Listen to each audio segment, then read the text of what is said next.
Muy buenas a todos, bienvenidos al podcast de Ares, el espacio donde hablamos tanto de fisioterapia como de entrenamiento. Y hoy os traemos la primera entrevista. Tenemos a un invitado muy especial, tanto por su trayectoria profesional como por la parte personal que nos acontece, ya que hemos colaborado juntos y aprendido de él muchísimo durante estos años. Así que os presentamos a Alberto Pardo. Alberto es tanto preparador físico como fisioterapeuta. También es profesor de universidad, es decir, ha estado en todos los ámbitos en los cuales una persona que se dedica a nuestra profesión puede tocar, y tiene una gran experiencia en el sector del mundo del rendimiento, sobre todo en el alto rendimiento deportivo. Así que aquí lo tenemos. Muy buenas, Alberto, ¿qué tal? ¿Cómo estamos? Buenas, Alberto, ¿qué tal? ¿Cómo te encuentras hoy? Muy bien, muy contento de estar aquí compartiendo este rato con vosotros y encantado de que hayáis pensado en mí e invitarme a estar en la entrevista que vais a hacer. No podías faltar porque todos conocemos tu palmarés deportivo. Bueno, deportivo porque has sido profesional del balonmano y también tu palmarés como preparador físico. Has estado en los 4 Grand Slams, has estado en el Valencia Club de Fútbol, como redactador también en Primera División, en Liga Española, has llevado tenistas de élite, ¿se puede nombrar alguno? Sí, hemos estado trabajando muchos años. Empecé con Daniel Jiménez otra vez y luego a lo largo de los años pues he estado también colaborando, bueno, más seriamente con Pedro Martínez Portero y con Paula Badosa.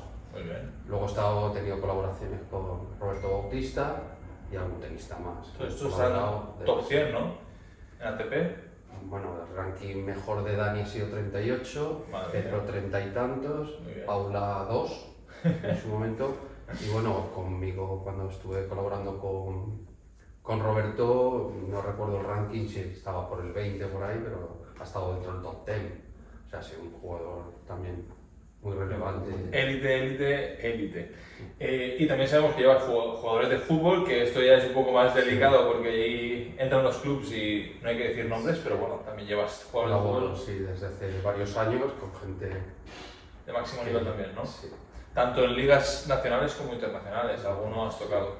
Bueno, lo primero de todo, para que te conozcan, ¿por qué te dio por el deporte, por el tema de la salud? ¿Cómo te metiste en este campo? Bueno, inicialmente fue el tema del deporte, el entrenamiento. Cuando eres niño pues empiezas a jugar en el colegio y pues jugaba principalmente a balonmano.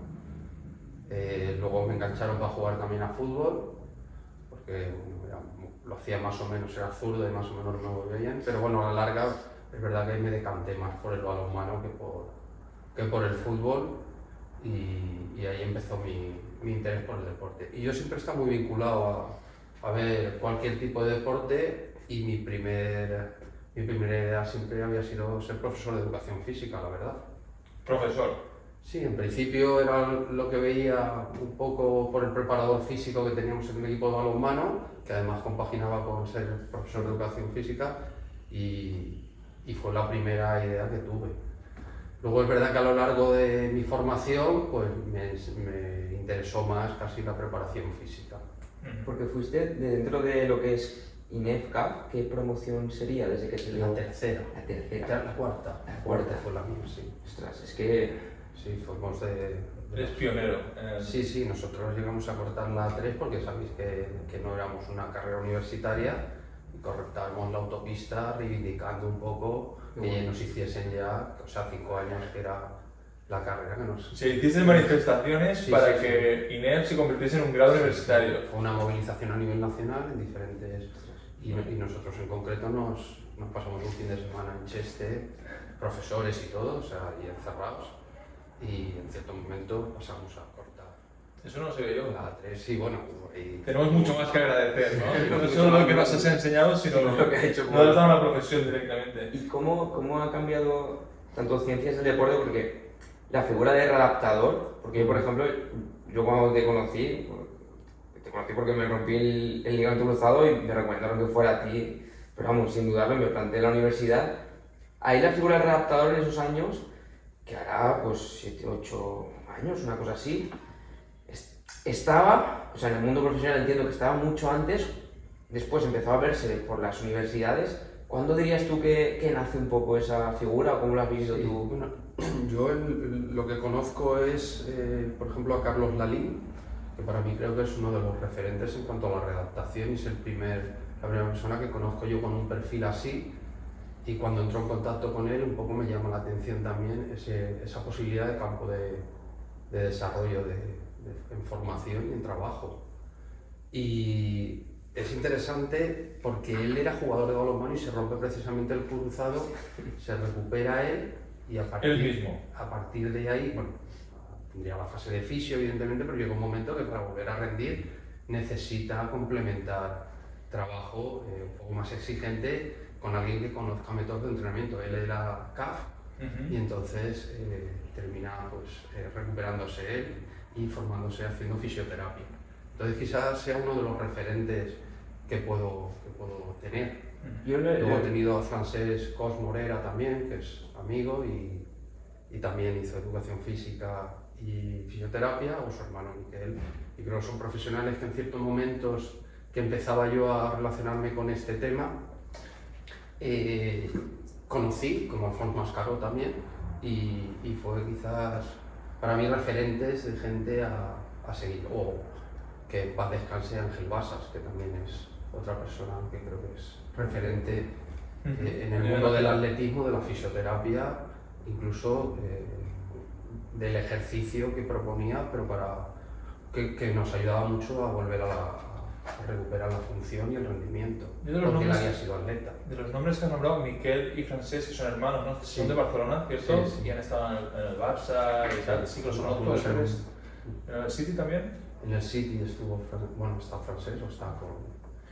Pero el resto no los tengo ubicados, la verdad. Yo sí que de Carlos sí que me lo citaron varias veces en la carrera como de las primeras personas que bueno, el concepto de readaptación. Sí, él empezó en el Deportivo de La Coruña y del Deportivo de La Coruña pasó al Real Madrid.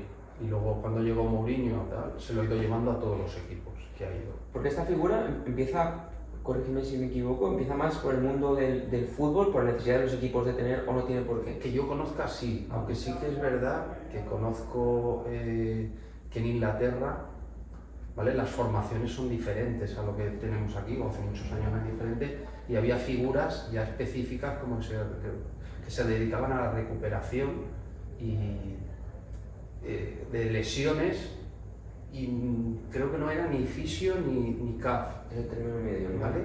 Era una formación específica en eso. Lo desconozco. ¿Y esto te lleva a estudiar CAF primero? Sí, bueno, yo estudié CAF, estuve muchos años vinculado al balonmano como entrenador, preparador físico y segundo entrenador de Cristina Mayo, que quizás es otro de mis referentes dentro del mundo del rendimiento, porque me dio la oportunidad una vez dejé yo de jugar, de estar en el equipo, y en un equipo pues, de alto rendimiento, jugamos Champions y la verdad que tuve muchas experiencias bonitas. Y cuando terminé ese periodo, rápidamente me contrataron en el Centro Internacional de Rehabilitación del Deportista, que estaba en Bétera, en la Calderona. Y ahí el equipo estaba formado entre médicos, había 2 médicos, fisioterapeutas, había 3 si no recuerdo mal, y estábamos 2 preparadores físicos. Entonces, ¿esta vez tú y Jerón o era...? Sí, Jerón Poral y yo éramos los preparadores físicos, y fue ahí el momento un poco que como se llegaban muchos jugadores lesionados, principalmente tenis, golf y fútbol, eran los 3 deportes principales. ¿La Calderona, para que nos ubiquemos, qué es?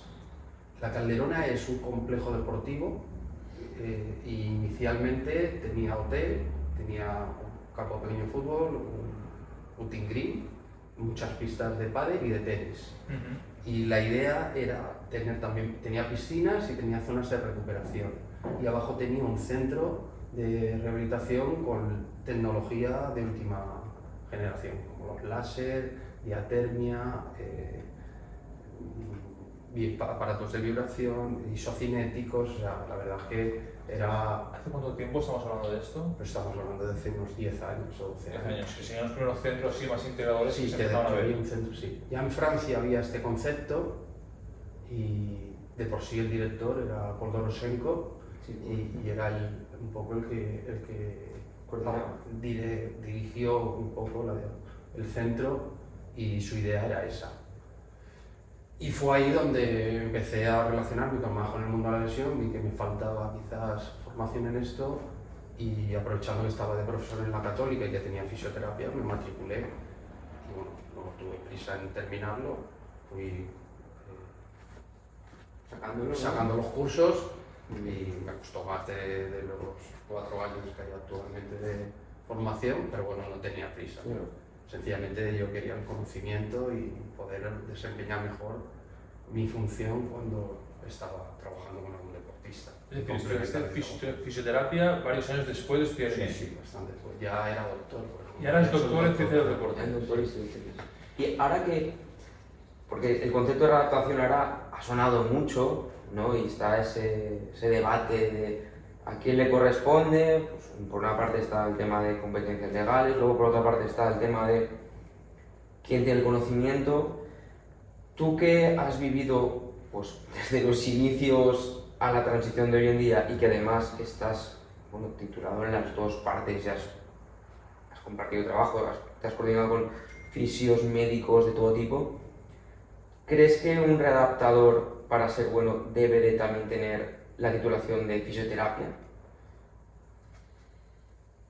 A ver, le va a ayudar. Vale. No vamos a... Pero también es verdad que en fisioterapia hay muchas asignaturas que no tienen, ¿vale? No nos aportan tantas cosas. Pero yo creo que sí que nos da una visión holística que nos permite tener o afrontar los problemas de manera diferente y sobre todo, o en mi caso, yo quizás en la parte de fisioterapia, por donde me he movido, siempre hemos compartido trabajos respecto a la readaptación con fisioterapeutas, Eso es lo mejor. que eran los fisios.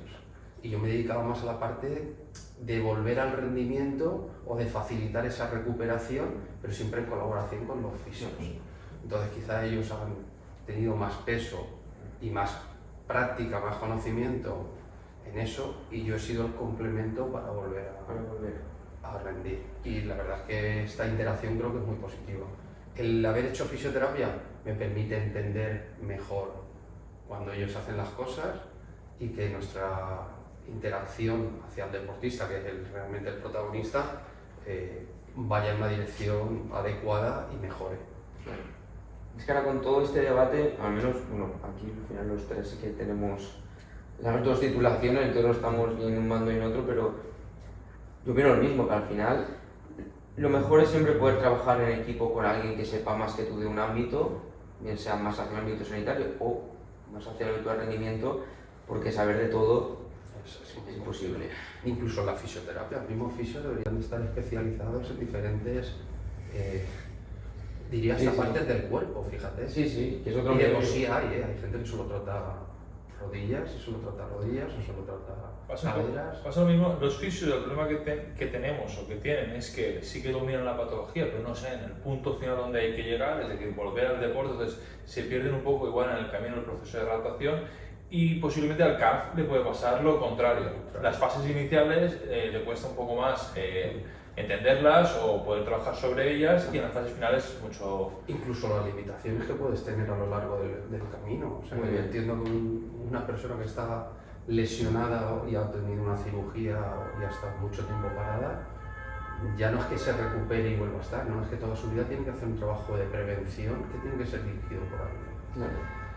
A mí me parece que tenemos que interactuar más y lo ideal es que pudiésemos en ciertos momentos actuar todos, porque es verdad que, por ejemplo, en mi experiencia en Valencia había 5 fisios y éramos 2 readaptadores. A lo mejor me interesaría 5 readaptadores y 2 fisios. Invertirlo.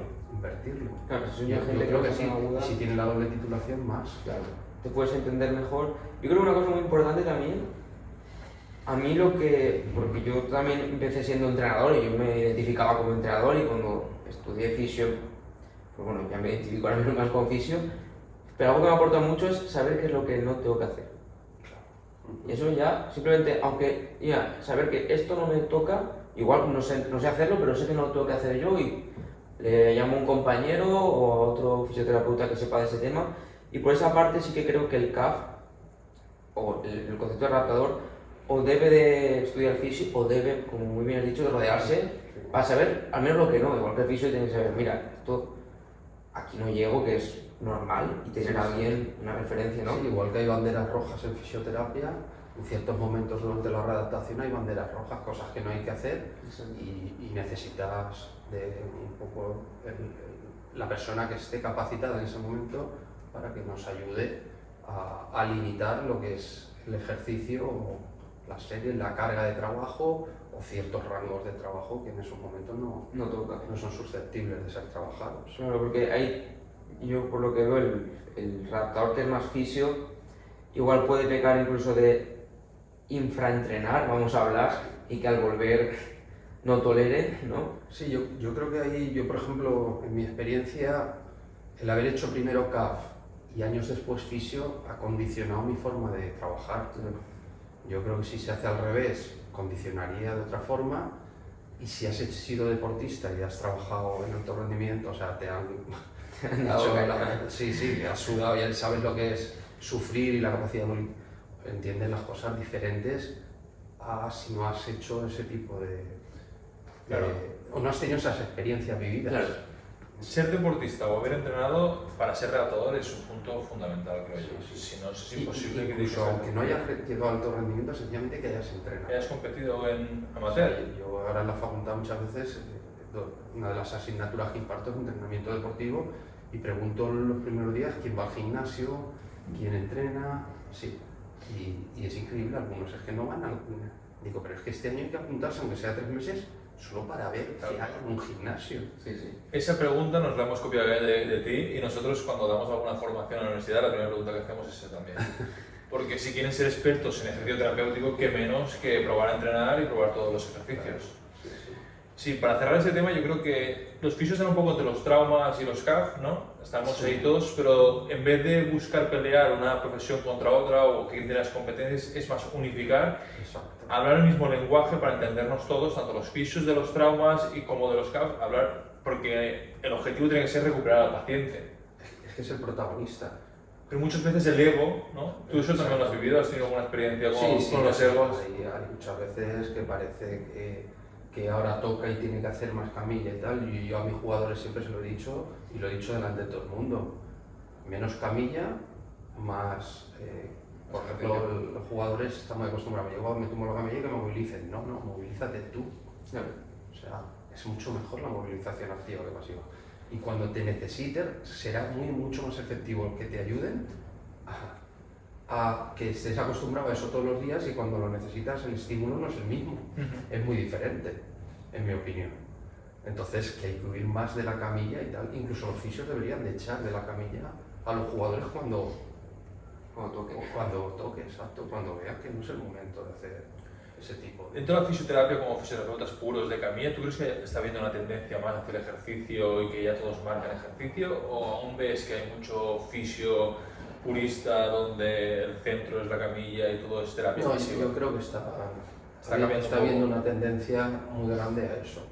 Igual que ha habido un momento que creo que la tecnología, que nos ha ayudado mucho para tratar ciertos tejidos y demás, yo creo que también se está haciendo y utilizando, pero combinada con ejercicio, porque lo que más evidencia nos ha dado y lo que al final tú tienes en la camilla, si hablamos de amateurs, un día a la semana o 2 días a la semana al paciente, y tienes que los otros 5, o él le implicamos a que trabaje y le damos unas directrices claras, o no va a mejorar, o le va a costar el doble o el triple. Ese concepto es claro.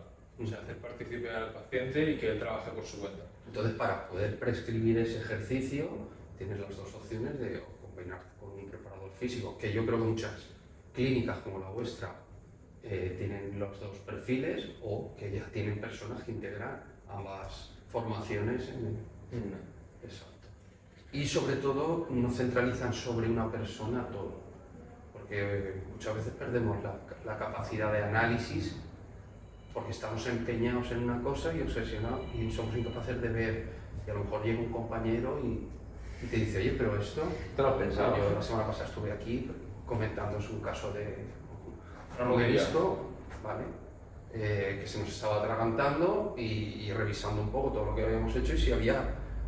¿Se podía añadir algo? Si podíais, ¿cómo lo veíais? Y la verdad es que yo creo que ese tipo de cosas deberíamos de hacerlas más porque esa interacción, ya digo, el protagonista es el deportista, que es el que hay que ayudar.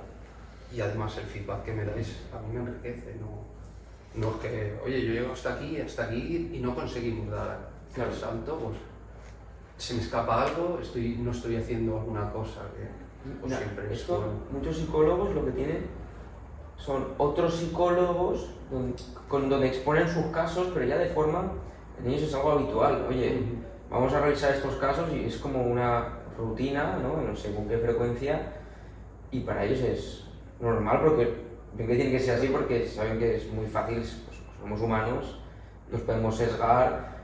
A mí me pasa muchas veces que cuando ya entras en el modo automático, por mucho que tengas controlado algo, es más, yo creo que cuanto más ves un tipo de lesión, más te sesgas porque dices, bueno, si esto ya lo veo siempre, y un día aparece, ¿y esto qué he hecho aquí? Entonces, si sé que no lo tengo que hacer, pero como voy pum, pum, pum, y no tengo a alguien que me frene un momento y me diga, vamos a pensar un momento esto que está pasando. Sí, es interesante además el tema que cuando tenemos una lesión delante vamos buscando nuestra predisposición o nuestra confirmar nuestra hipótesis, ¿no? Y lo que tenemos precisamente que primero mirar el resto de cosas. Sí. Y luego, si se confirma nuestra hipótesis, genial, pero no dejarnos en la evaluación inicial ese tipo de cosas que pueden estar sesgadas por lo que tú has comentado. Aquí hemos venido veces y yo ya me he evaluado y he dicho, no, evalúa tú, sin yo decir nada y a ver si coincidimos. Exacto. Yo creo que es muy interesante ese tipo de cosas y que deberíamos de reunirnos más veces. Eso siempre lo comentas. Con ese tipo de cosas, porque creo que mejoraríamos todos. Sí. Yo creo que en ese aspecto, Alberto, tú eres un ejemplo porque llevas mucho tiempo de carrera profesional y hoy por hoy continúas formándote, continúas con... Semana pasada estuvimos en un curso juntos, hace 2 meses impartimos un curso y tú quisiste meterte para... Es decir, que continúas teniendo ese hambre de continuar aprendiendo y demás, que no te has conformado con lo que sé, ni te has creído, bueno, yo he hecho mi carrera, continúas aprendiendo, que también es algo que los nuevos fisios deben de tener en cuenta. Sí, yo creo que hay cosas que son fundamentales, incluso repasar cosas que creemos o damos por sabidas, porque en el camino se quedan muchas cosas. Hay tal cantidad de información a día de hoy que muchas veces no podemos asimilarla. Claro. Y necesitamos de esos pequeños... refrescarla. Sí, y actualizarla, porque es verdad que cada día se saben más cosas, cada día se está investigando más. Si vamos 20 años atrás no había apenas publicaciones en este sentido, a día de hoy diariamente es una burrada lo que se llega de las redes y en revistas. Entonces, claro, es muy difícil estar actualizado. Por eso digo que cada vez va a existir más, yo creo, especialistas en hombro, especialistas en cadera, especialistas en rodilla, y ese va a ser el camino, ¿no? Sí, yo creo que va a haber una especialización en este sentido importante. Y yo creo que es muy importante a día de hoy ser capaces de derivar cuando un paciente creamos que no toca y tal, y que hay un profesional al lado, ostras, que tiene mucha experiencia y tal. Yo he ido muchísimas veces con los deportistas, vamos a ver qué nos dicen aquí. Y me he ido con él para aprender. Igual que también con los médicos tenemos que interactuar. Claro. Y es fundamental. Yo creo que esa parte es muy... Sí que es verdad que depende de si estás contratado, de si eres autónomo, ya hablando en lo que es el entorno laboral, te puede limitar más o menos, o también depende de tu inquietud, pero es algo que yo veo súper importante lo que has dicho, es decir, oye, es que igual me merece la pena, aprendo más, derivo, voy a ver a esa persona con mi paciente, o si no, tengo una llamada, tengo una conversación con otro profesional, de forma abierta, oye, quiero tu opinión, quiero aprender de esto y quiero lo mejor por el paciente. Yo creo que eso es donde más aprendes, porque tiene una relevancia muy significativa. Cuando tienes un aprendizaje y que alguien te hace ver una luz que tú ni contemplabas, dices, ostras. Además, el paciente yo creo que lo agradece. El paciente, sí. Más que quitarte autoridad, te refuerza tu autoridad y dice, bueno, está preocupándose realmente por mí y no le importa... Sí, que la opinión de otras muchas veces te abre, como has dicho, un camino y al final tiras por allí y ostras, es una buena... Pero que el paciente en línea general no te abandona tampoco. Muchas veces tenemos miedo a los fisios, a ver si consulta a otro. Eso no suele pasar, porque un paciente lo que quiere es alguien que se preocupe por él realmente y que le pueda gestionar todo esto. Bueno, vamos a cambiar un poquito de tema. Vamos a aprovechar que tenemos a alguien con mucha experiencia y que nos cuente algún caso que haya sido pues, así muy resultado dentro de tu carrera deportiva que te haya llamado la atención.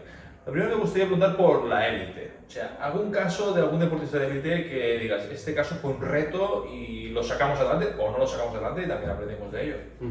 ¿Tienes alguno así que te venga a la mente? Bueno, tengo por ejemplo el caso de Dani, con una lesión grave en el codo y tuvo unas intervenciones y la verdad es que se nos alargó mucho el tiempo, estuvimos casi 7 meses. Sí que es verdad que también estábamos hacia el final de su carrera deportiva, pero ese codo nos dio muchísimos problemas con todo el trabajo y por las cirugías. Ya había habido antecedentes de otros tenistas que habían tenido también problemas y que se hacía una técnica pues que parece ser que no terminaba de ser del todo, de resolver el problema para la actividad específica del tenista. En otros muchos casos, exacto. En otros muchos casos, ¿verdad? Pero son gente normal que no hace, no tiene las exigencias a nivel de esa articulación y ese fue un caso importante. ¿Vale? O sea, ¿Qué errores cometisteis ahí, crees? O no errores, sino ¿qué aprendizaje realmente extraes de ahí? Cometimos algunos errores en el sentido de querer correr más de lo que toca. Acelerar el proceso, ¿no? De acelerar el proceso. Y hay cosas que hay que respetar los tiempos de recuperación, aunque vayan bien. Aunque vayan bien.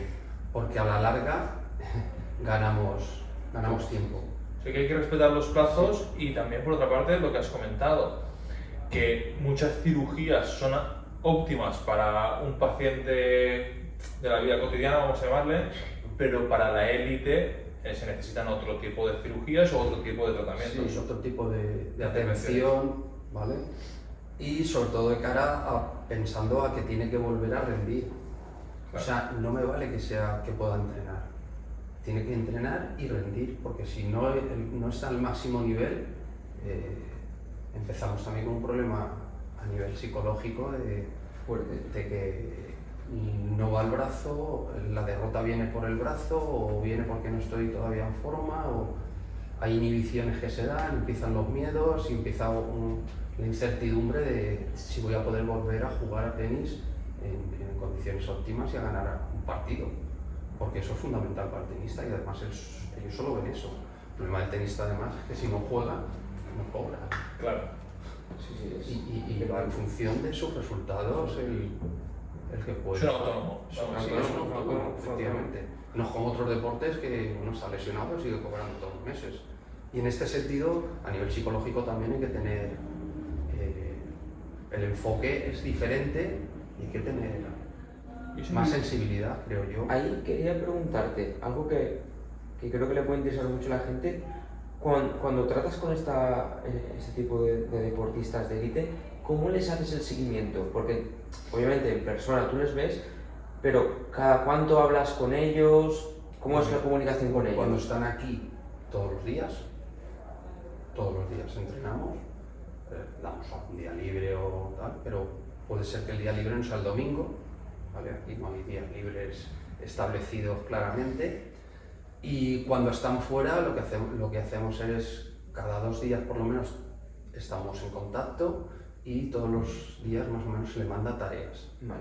Principalmente hacemos, si es día de partido, tareas de activación previas a partido, que pueden tener, si tenemos algún proceso de lesión que ha tenido relativamente pronto, tiene trabajo de prevención también respecto a esa lesión, o conociendo ya sus puntos débiles o sus teclas, por decirlo de alguna forma, tiene cada 2-3 días un trabajo específico para evitar o anticiparnos a las molestias. Por ejemplo, ahora tenemos un problema del pubis de uno de los jugadores y bueno, pues cada 2 días metemos siempre en las rutinas de trabajo algún ejercicio que va, uno o varios ejercicios destinados a ese. Claro, entonces aquí lo bueno es que tú tienes conocimiento de toda su preparación física, de todo su entrenamiento, del propio deporte y calendario competitivo, o sea, tienes el contexto de todo, que lo que decimos, no estamos en un compartimento estanco, sino que tienes la visión real, de verdad de todo. Y luego yo creo que lo que es clave es el tema que os comentó de esa comunicación tan constante. Sí. Tanto con el deportista como con el fisio. Muy bien. Porque yo muchas veces, o muchos de los deportistas, no, diría que todos en rendimiento, aparte tienen fisio. Tú eres como preparador físico y después estás fisioterapeuta. Exacto. Sí que es verdad que cuando viajo yo a un torneo, por ejemplo, yo hago todo. Pero muchas de las cosas que hago es, cojo el teléfono y esto está pasando, voy a hacer esto y esto, ¿alguna cosa más? Pues claro, muchas veces son ellos los que tienen más experiencia o lo que he comentado antes, nos pueden dar una idea en la que yo no he pensado.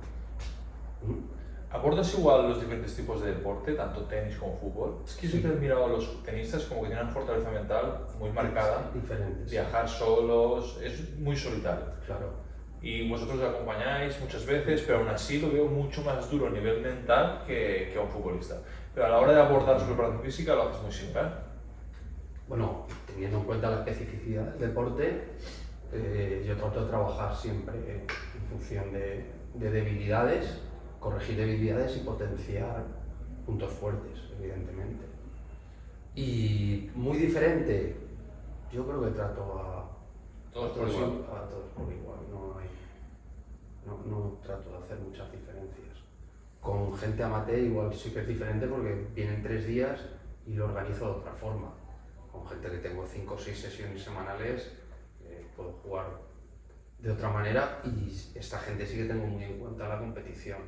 O sea, lo principal es la carga más grande que vamos a tener durante la semana. Pues ahora que has comentado a la gente amateur, porque también llevas a gente amateur, no solo estás con gente profesional, ¿alguna experiencia que te haya marcado mucho con gente amateur, que hayas dicho, este proceso de recuperación, de adaptación, pues costó o fue un éxito lo mismo que te he dicho antes? Sí, tuvimos, bueno, a mí yo siempre me acuerdo de un portero de fútbol que tuvimos, que fue gracioso porque venía siempre en patín y bajaba del patín, y entraba andando y entraba cojeando y él decía que no. Hacíamos una sentadilla y cargaba más la pierna no lesionada que la lesionada y decía que no. Y corriendo lo mismo, tenía un apoyo diferente.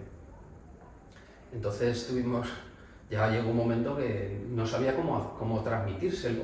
Bueno, pues esto que hablamos de la comunicación, que también con el paciente, claro, un chico de 16 años y era complicado. Entonces nada, se me ocurrió comprar un par de pesos ya que no tenía presupuesto para plataformas de fuerza y las sentadillas las hizo sobre el peso. De 2 básculas. Sobre 2 básculas. Domésticas. Y él vio perfectamente que cargaba más un lado y ya corrigió. Y andando, pues nada, le grabé un día entrando para que lo viese y lo pusimos a cámara lenta, lo mismo. Y corriendo le pusimos un iPad y teníamos una tele delante y él solo de ver cómo apoyaba, de visualizar eso, él corrigió la pisada. Él se estaba viendo en directo y corrigió así la... Y corrigió la pisada. O sea que el feedback ese para mí creo que fue muy interesante. Y luego tuvimos otra muy interesante también, a los 4 meses o así, estaba haciendo sentadillas y le pido con TRX, 3 meses o 3 meses y pico era. ¿Mismo paciente? El mismo paciente, sí, es que por eso digo que me llamó mucho la atención. Y entonces se puso a hacer sentadillas y con nada, piernas perfecto, pierna no afectada perfecto, y cuando llega con la pierna afectada, era incapaz de bajar. O sea, su sistema nervioso mandaba tal amenaza al sistema nervioso que era incapaz. O sea, una sentadilla y una pierna. Los facilitadores del movimiento adolidos por los nociceptores, la señal que estaban enviando y la interpretación del posible dolor y daño que podría hacer eso. Entonces, nada, pues se me ocurrió porque había estado en Madrid en un curso de neurociencias y hablaban del tema de la vibración local y de los estímulos externos y tal, del foco externo. Y dije, bueno, pues voy a ver qué pasa. Le apliqué vibración local en la rodilla y empezó a hacer sentadillas con una pierna, lo quité y seguía haciendo sentadillas. Y bueno, menos mal que había gente por allí, porque si no habría sido una cosa, dice, no, esto no se está contando en una película. Pero tenía testigos de lo que había pasado ese día. Y eso sí que me llamó mucho la atención. Entonces sí que es verdad que muchas veces nos tenemos que ayudar, no solo de comunicarnos, sino de algo más que refuerce lo que estamos diciendo. Es muy importante. Y eso tenemos que pensar muchas veces, inventar cómo hacerlo, porque claro, yo veía el tema claro, pero hasta que pasó un tiempo no se me ocurrió cómo podía ir demostrándole al sujeto. Y justificarle que igual dice, yo ya no necesito tocarme más, porque estoy bien y cruzado puede que no note dolor, pero estar en riesgo con esas compensaciones. Claro. Pero hasta que se da cuenta con unos datos más objetivos, como has dicho tú, la báscula, viene un dinamómetro, o el propio feedback del vídeo, lo que llaman también terapia espejo en gente con dolor, ¿no? Exacto. Yo no puedo moverme así, y cuando ya se ha descartado que no, se sabe que no va a ser dañino, haces un juego, lo grabas y lo ve y dices, ostras, es una herramienta muy potente de comunicación. Sí, sí, yo creo que es, aparte que es efectiva, porque es que a mí me ha dado bastante... Inmediata. Sí. Y barata. Muy barata. Sí, no. Ya que estás hablando de cruzados, bueno, perdona, te he cortado. Sí, no, bueno, iba a contar otro caso de jugador por el tema de la readaptación, del preparador físico, fisio y de esa visión más holística que hay que tener y que hay que ser específico también en el esfuerzo. Un jugador que vino y estoy más fuerte que nunca. Y sí, en realidad, efectivamente estaba más fuerte que nunca ese jugador. Pero había jugado menos minutos que nunca. Y esto no está... Hay ciertos deportes que no se trata solo de estar fuerte. Si la fuerza no es útil, es inútil estar muy fuerte. Y eso también es una cosa que creo que el readaptador sí que tenemos esa visión Claro. que es fundamental para el rendimiento. Que al final sale de la clínica. Porque donde tiene que ser fuerte es fuera de la clínica. La clínica tiene que ser un facilitador para que salga fuera y ahí es donde se ve. Y ahí lo tiene. No, Claro, el dices, readaptador concebido como readaptador de campo, porque muchas veces el readaptador en sala, que Claro. estamos acostumbrados, ahí nos perdemos. Sí, y el readaptador, o sea, realmente en sala es muy difícil que se nos lesionen. Se nos van a lesionar en el campo. Cuando vuelvan. Ahí es donde va a ser, es el momento más complicado quizás de la readaptación, por mi experiencia en campo. Estamos hablando de cruzados y, como sabes, nosotros pues damos alguna formación de cruzados, es una temática que nos gusta mucho aquí dentro de la clínica. ¿Algún tip así que le puedes dar a un fisio sobre fases más avanzadas de cruzado, algo que tengas en mente pues, o que descubriste por tus propios medios? Hombre, yo creo que en el cruzado todos los trabajos de deceleración son fundamentales. Desaceleración. Desaceleración, sí. ¿Crees que es el gran olvidado dentro de...? Sí. Y en condiciones muy diversas. Porque la mayoría de los deportes de los que tratamos nosotros, fútbol, tenis, realmente el control de esa rodilla ocurre o tiene que ocurrir en diferentes grados, en situaciones de oposición, en situaciones que crees que vas a tener el choque de la oposición y no hay. Y muchas veces chocar contra nada es casi más peligroso que chocar contra algo porque te vas preparado. Claro. Y ese tipo de acciones o de calidad en el control motor creo que es fundamental, imprescindible. Para que nos hagamos una idea, tú estás en un equipo profesional como el Valencia, si hay un cruzado o una lesión de este estilo, ¿al redactor cuándo le llega? Cuando ya pueda... Bueno, el redactador casi empieza inmediatamente porque el resto del cuerpo puede trabajar. Vale. Y el jugador sentir que puede entrenar para él es importante. Fundamental. sentirse deportista. Sí, de verdad que hablamos a largo plazo, pero él en venir todos los días, cambiarse, aparte de hacer la parte de fisioterapia, venir con nosotros y hacer diferentes trabajos, Le motiva, ¿no? Le motiva y hace ver el le final. lleva, sí. Qué bueno. Sí, sí, pero al final... Hemos tenido varios casos y yo he tenido también casos allí que no han ido bien, de cosas. De Que no han ido bien. Sí, sí. Ya que se complica. ¿Vale? Sí, pero normalmente se complican las cosas cuando el tiempo... Se intenta acotar tiempos en el mundo sí, profesional. o tenemos un objetivo, pero es un objetivo que ya de partida sabemos que es difícil. Y muchas veces por acortar tiempos terminamos pues no pudiendo ayudar y teniendo que terminar una cirugía que si no hubiese sido ese contexto posiblemente habría sido la primera opción por la gravedad de la lesión. Sí, sí. Pero siempre intentamos A cortar. Ahora Eso se tenemos traduce al mundo también de clínica, donde la gente viene, no, es que tal X futbolista o X tenista ha vuelto en 6 meses de esta lesión, o ha vuelto en 2 semanas, ha hecho un esguince y ha vuelto. Y nosotros siempre intentamos pedir un poco de calma y decir, ojo, que igual un esguince no son 2 semanas, más vale que estés 3 y nos evitamos una lesión mayor. O si es un cruzado 6 meses es muy poco, vamos a estar 10. Sí. Pero claro, la élite marca esos estándares y es por lo que estás comentando, porque tenéis la necesidad de volver cuanto antes a Pero competir. también tiene muchos más medios de recuperación, muchos más medios de todo. Entonces, Se dedican a eso. no se puede comparar, Claro, tienen 24 horas al día para dedicarse Ahí, a su lesión. ¿vale? Y no hemos hablado de la nutrición, pero que es fundamental también. Y quizás sea una cosa Sí. que a largo plazo aquí haya un nutricionista para ayudar. Sí.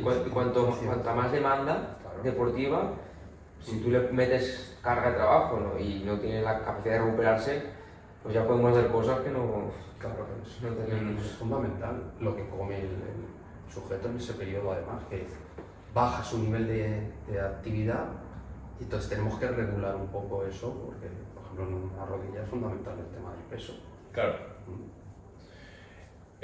Pues dentro del mundo profesional has estado en los 4 Grand Slam de tenis, has estado también, si no me equivoco, ayudando al equipo de Arabia Saudí en el campeonato del Golfo. De preparación, de preparador físico allí, de Con el equipo nacional, entrenador, con el equipo nacional, con Goran Dojic, que era el entrenador.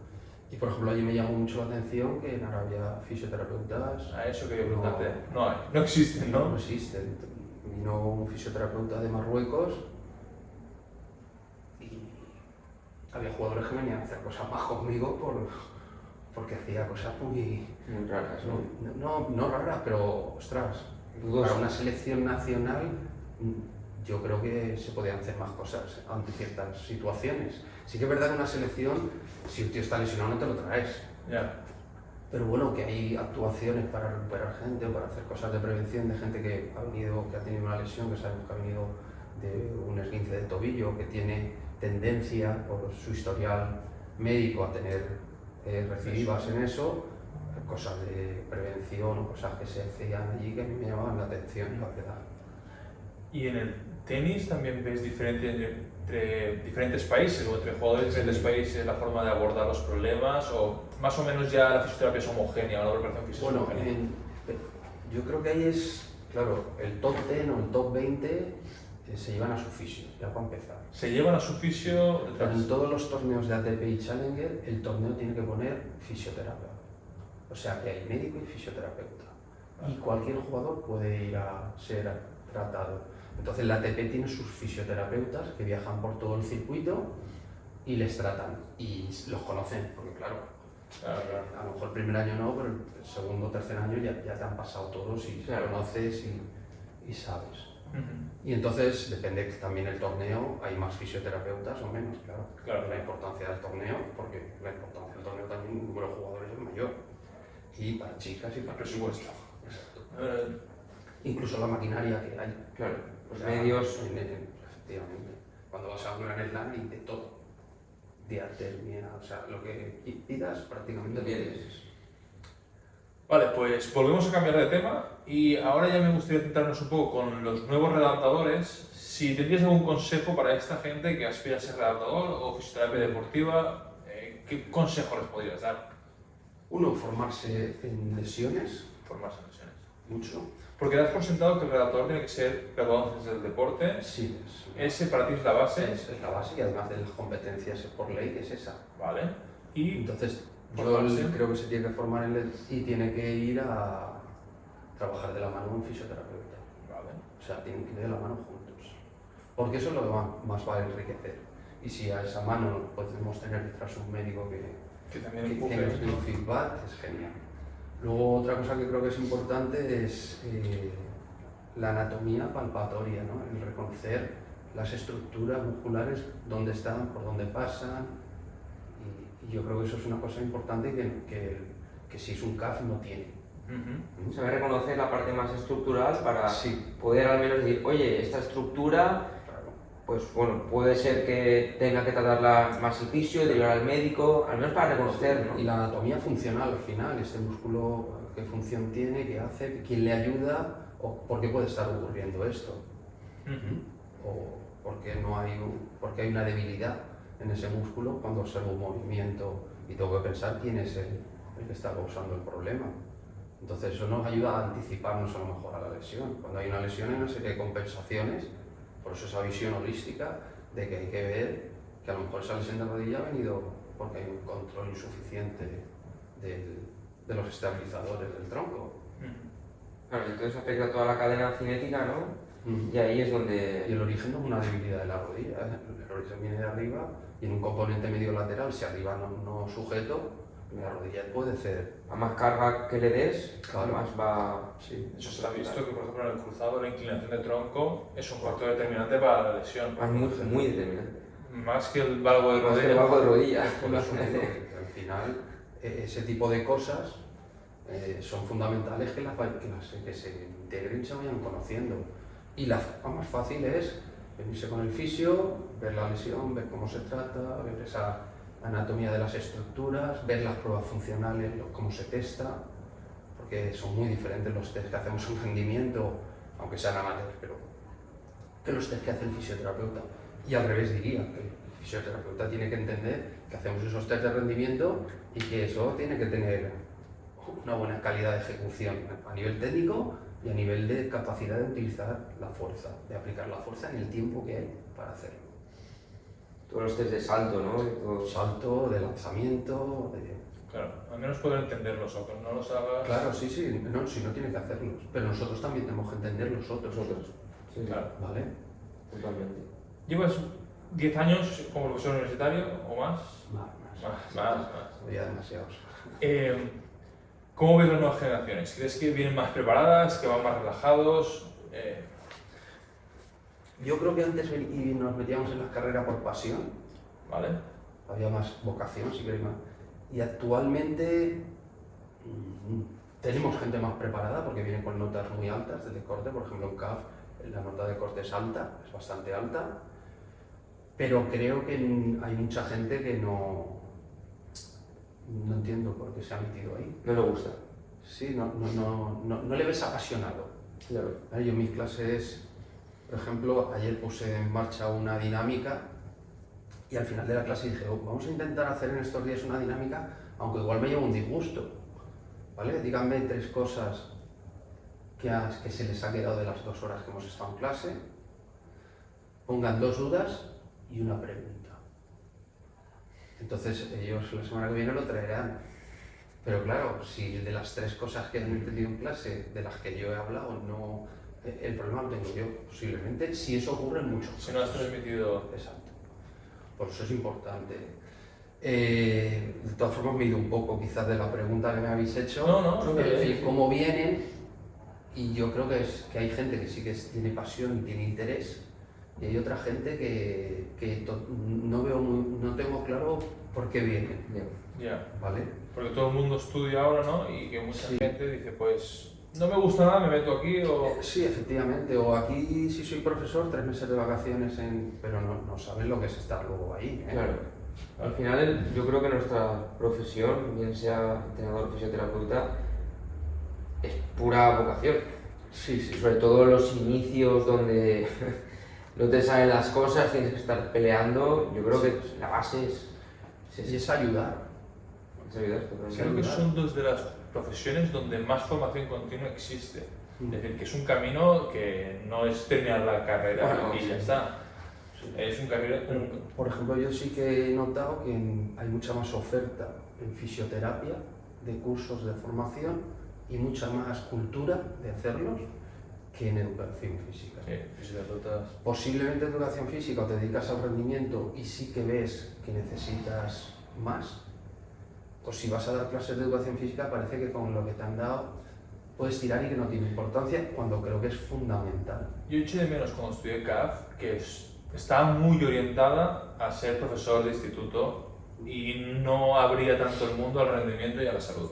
Sí es verdad que el último año, o algún profesor que has tenido, yo te tuve que decir, por ejemplo, teoría y entrenamiento teoría y práctica de entrenamiento, pero bueno, en líneas generales el 60% de créditos son para Esto ha sido una discusión ya muchos años, porque yo recuerdo, yo estuve de director del departamento y cuando nos reuníamos yo decía que estábamos mandando a la gente al paro, porque todo lo que es el tema educativo está copado, ¿no? está copado. Y luego el tema de los gimnasios también está copado, pero por gente que viene del TAFAD, que les pagan menos y vale, y como vale todo, entonces que necesitábamos empezar a abrir nuevas vías de formación.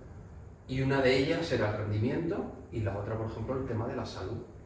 Y el tema de la salud incluso en su momento con uno de los cargos políticos que tenían, que podían hacer cosas para que nosotros entráramos ahí. Yo tuve una conversación un día muy interesante que además me reconocía que sí, pero que no había dinero. O sea, que si metiésemos gente con formación, porque eso también nosotros tendríamos que cambiar un poco, mucho el plan de estudios, para el ámbito sanitario. Para meterlos en hospitales. En hospitales. Igual que edificios, para hacer ejercicio, eso iba a prevenir muchísimas patologías y además reducir el consumo de medicación.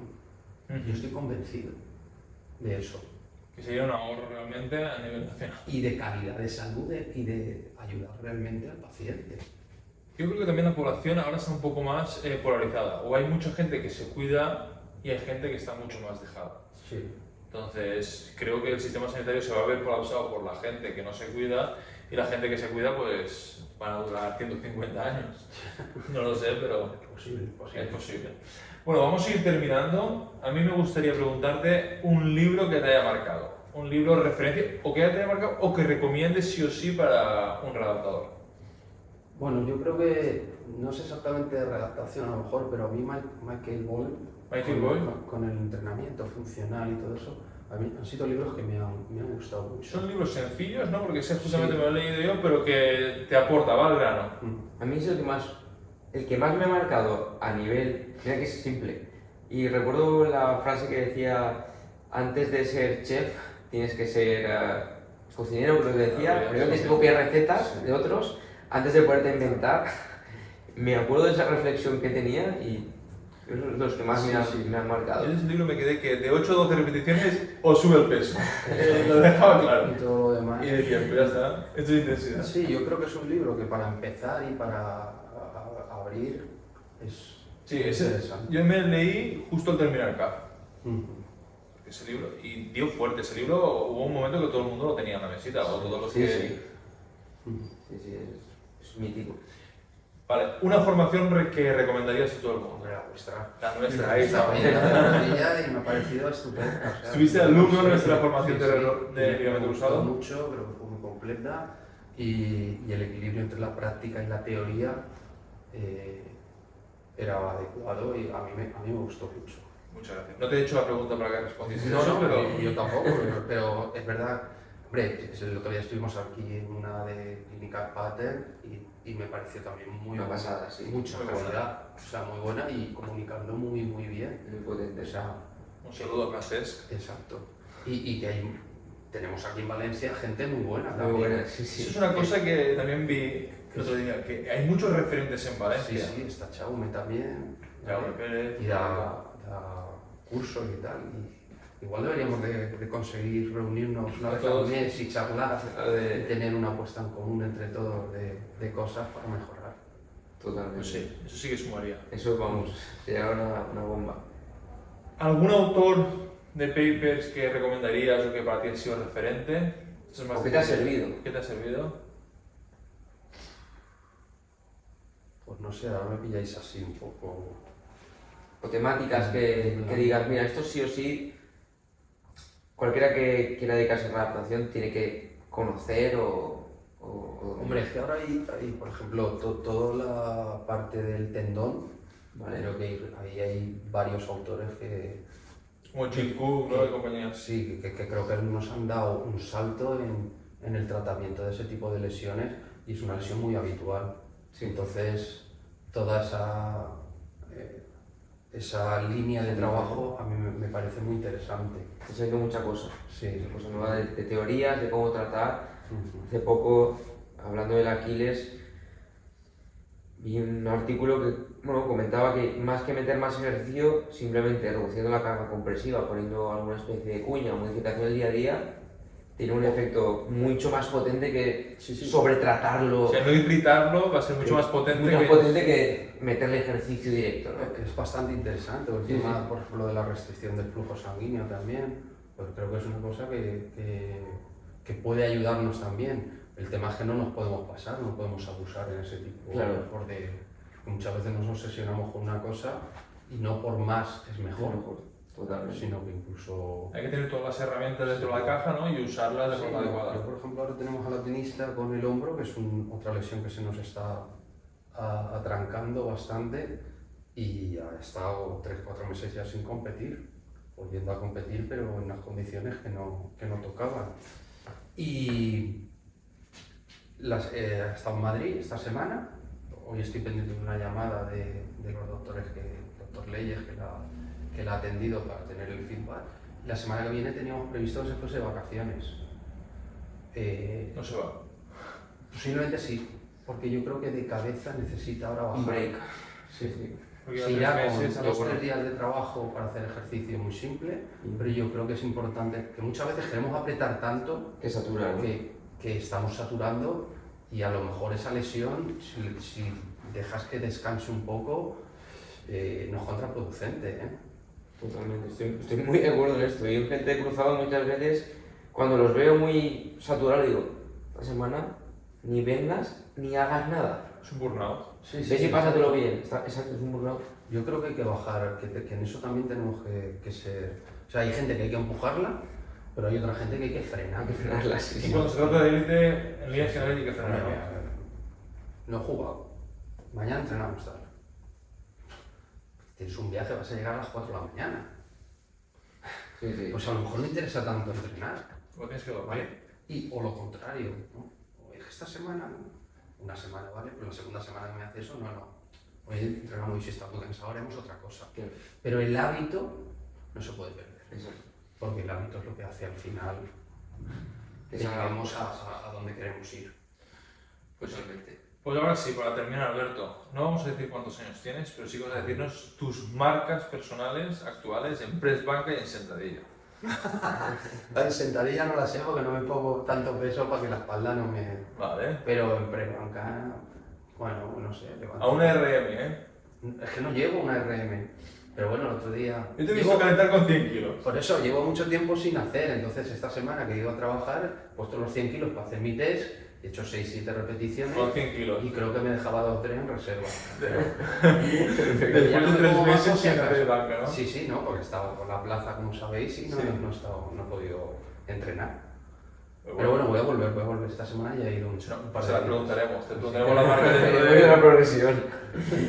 Pues nada, yo creo que terminamos aquí. Perfecto. Alberto, muchas gracias Muchas gracias, por Alberto. tu tiempo, por tu Muchísimas experiencia. gracias a vosotros por Y- contar conmigo y nada, a seguir trabajando que creo que estáis aportando muchas cosas muy interesantes. Muchas gracias. Gracias. Pues nada, un saludo a todos. Nos vemos.